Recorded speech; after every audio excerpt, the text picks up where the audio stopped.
La parole est à Monsieur Jacques Lamblin. Merci. Monsieur le Premier ministre, Monsieur Hollande n'a pas gouverné notre pays, on le mesure un peu plus chaque jour.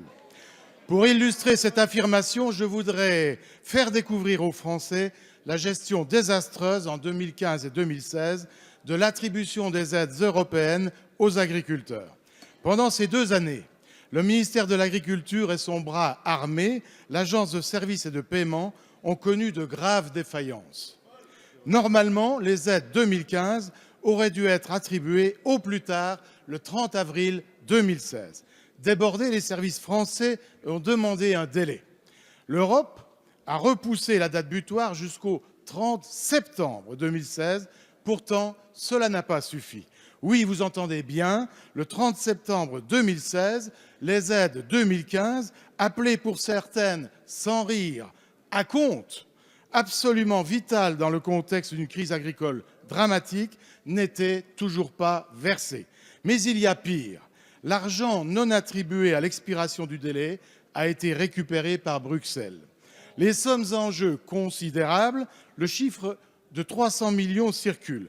Les fonds européens envolés, il a fallu, semble-t-il, puiser dans le budget de l'État français pour effectuer les derniers paiements. Monsieur le Premier ministre, Monsieur le ministre de l'Agriculture, Monsieur le ministre du Budget, combien la France a-t-elle perdu dans cette affaire ? J'aurais pu interpeller sur d'autres carences du même niveau le ministre de l'économie de l'époque, Monsieur Macron, illusionniste tout aussi doué que son maître, Monsieur Hollande, mais comme ils ont déserté tous les deux, je me limite à cette question. La parole est à Monsieur Stéphane Le Foll, ministre de l'Agriculture, de l'Agroalimentaire et de la Forêt. Monsieur le Président, Monsieur le député, vous avez posé une S'il vous plaît, question on écoute la réponse.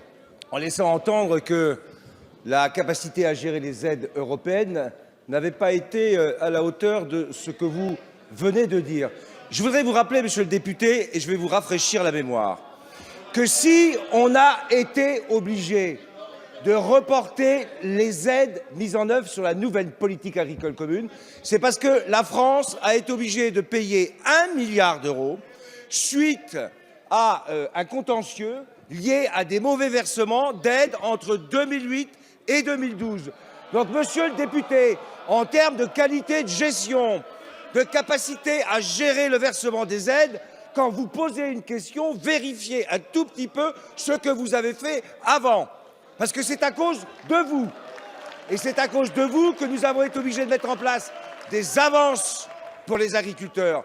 Faire en sorte qu'on a été obligé de refaire tout un parcellaire graphique.